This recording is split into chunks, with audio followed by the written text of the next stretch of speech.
I didn't mean to. Mean to what? Kill him. You killed your own self from a parallel dimension? Cool helmet. This parallel world, it's almost exactly like ours, but it's better. My brother, my dad, we fight crime together. I really missed you. You don't gotta miss me, man. I'm right here. Then me and Harcourt were like in love. I bet there's another me in there somewhere.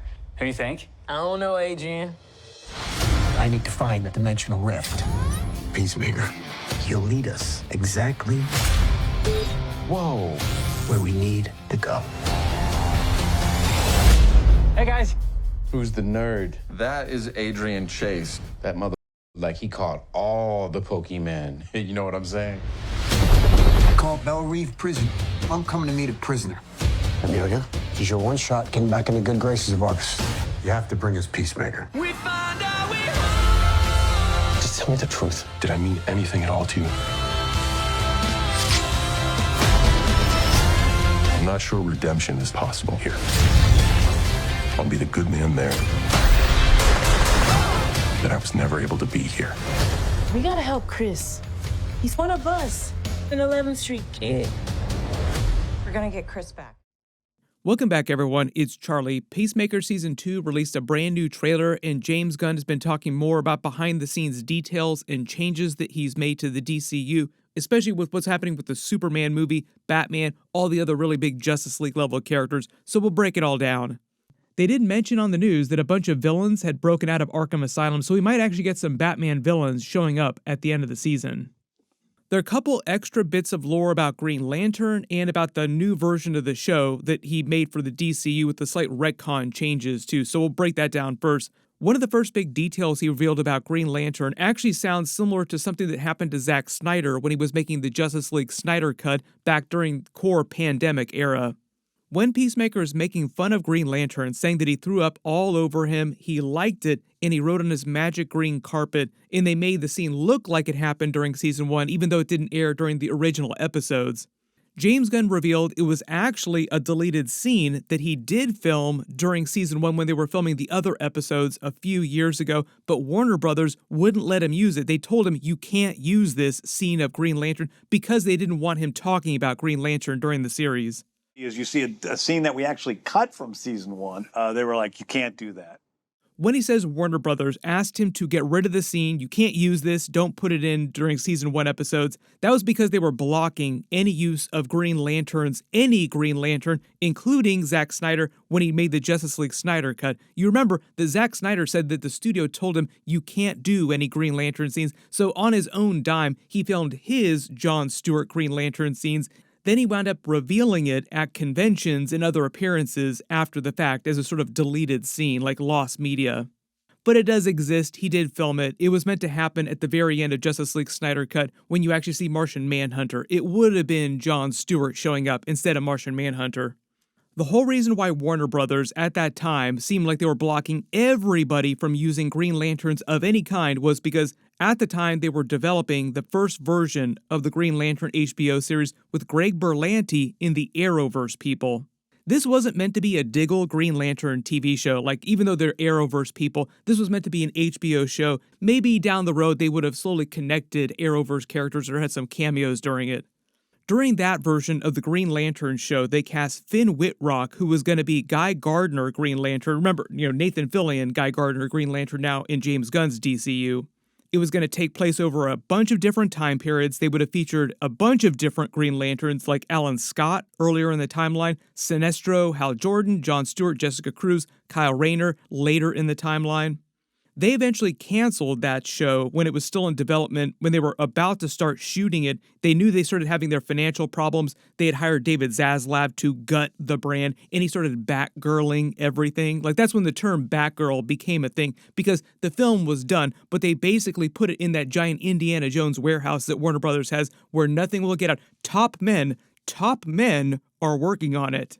Later on, James Gunn was eventually hired to reboot the DCEU into the DCU and just blanket recast all those characters, and you get Nathan Fillion and Guy Gardner, and he redevelops the Green Lantern HBO show as a true detective mystery sci-fi show with Jon Stewart and Hal Jordan, but a much cheaper version to make than the original Green Lantern HBO show. But there has been a long and windy road to DC and Warner Brothers trying to make a good version of Green Lantern. You're welcome, Canada. I am sure there will be many, many digs at Ryan Reynolds in real life, which he will be happy to make himself. Like, he's happy to make fun of his time as Green Lantern, as you've seen in all of his other movies too, not just the Deadpool movies. James Gunn also revealed that he was the motion capture stand-in for Eagly during all of his dancing scenes in the new version of the intro, just like he did for Dancing Baby Groot at the beginning of Guardians of the Galaxy 2. So now when you rewatch that movie and you see Dancing Baby Groot, you just have to imagine James Gunn doing that in a soundstage so that they can actually do some motion capture for it. Moving on to the new Peacemaker Season 2 footage. This footage is from Episode 2 and beyond, like it's the Coming Up On trailer, so there's a bunch of different episodes that they jam into this for the future of the season. The episode 2 title is A Man is Only as Good as His Bird, which is probably a reference to both Eagly and the Dove of Peace that he puts on all of his guns and armor. They're his symbol. It was a huge thing for him in Season 1. He refused to use a gun that didn't have the Dove of Peace etched on it. Like, I can't use this, it doesn't have my Dove of Peace.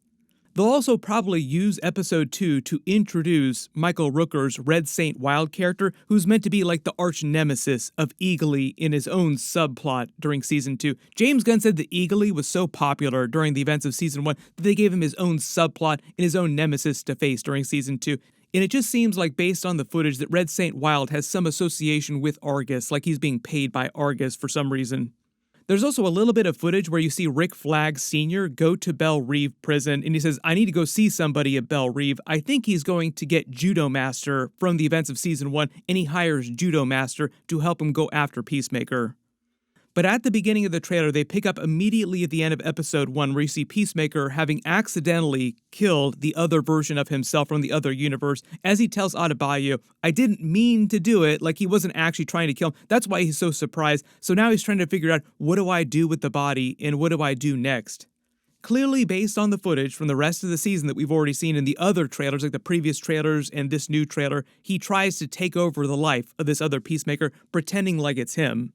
Seems like things go really well, like he has fun times with the other version of his brother who's alive in present day, Keith, and his father, who isn't White Dragon in the other universe. James Gunn said that his name is going to be a little bit different too, to reflect the different version of his character in the other universe. Love you too, buddy. So it sounds like he just enjoys that for a little while before things really start to go wrong. Like something happens and he botches that other universe and everything goes crap, because you see Keith, like his brother and his father, just firing the hell out of all these cops and all these different people. Some of the fight scenes seem like they happen in the other universe, like in his house in the other universe and around town in the other universe. And some of the fight scenes might be happening in the main universe, like the other version of his brother and his other father might also travel back to the main universe and come after him there.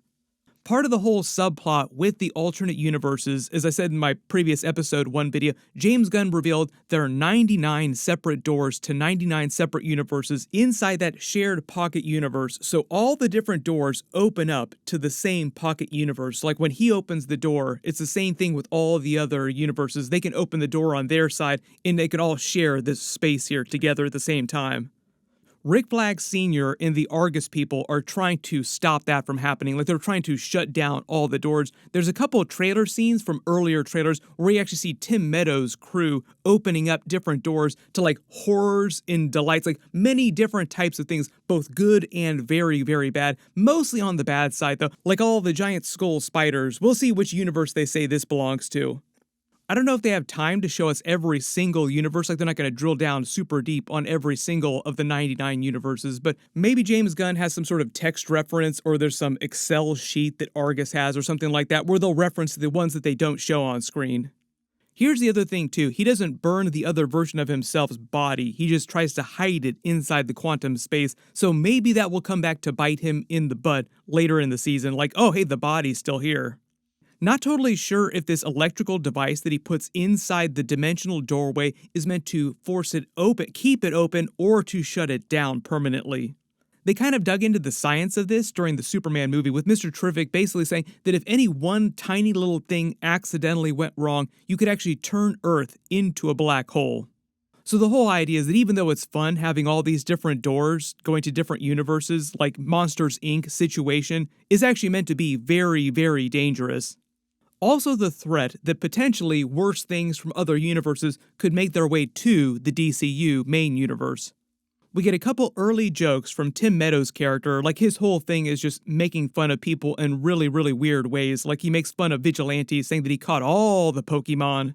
James Gunn explained that his whole arc during Season 2 is a little bit like Peacemaker's during Season 1, where he became less of a douchebag over the course of Season 1. So that's the idea with Tim Meadows' character. He'll slowly become a better person just in general by the end of the season. Dude, you can't just call us that. What do you think we are, Berkeley? Also sounds like Rick Flag Sr. is trying to press Harcourt to betray Peacemaker and bring him in exchange for her old job. Like, we'll let you come work here again if you bring us the Peacemaker. James Gunn also said beyond all the Justice Society in Superman, Supergirl cameos in episode 1, there'd be a very big cameo scene later this season. My assumption is it'll probably be Superman or like another Superman really, really big related character or Lex Luthor or something like that. And that's one of the other reasons why he thought it was such a big deal that people watched the Superman movie before they watched Peacemaker Season 2. You could probably watch Peacemaker Season 2 episodes without having seen the Superman movie, but I wouldn't recommend it. Like, you'd miss a lot of the specific references and callbacks. Most of the cameos that I'm expecting in future episodes are super deep cuts or references to lesser comic book characters, just like really funny moments, but we might actually get a couple bigger ones based on what James Gunn said.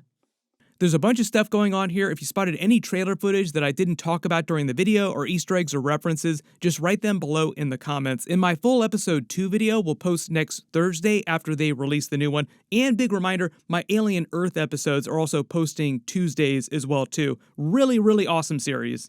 You can also let me know in the comments which new series you like better so far. Like, do you like Alien Earth episodes better or Peacemaker Season 2? There's only been one episode of Peacemaker so far, so we will see how the rest of the season goes. Everybody click here for all my Peacemaker episodes and click here for all my Alien Earth episodes. Thank you so much for watching, and I'll see you guys in the next one.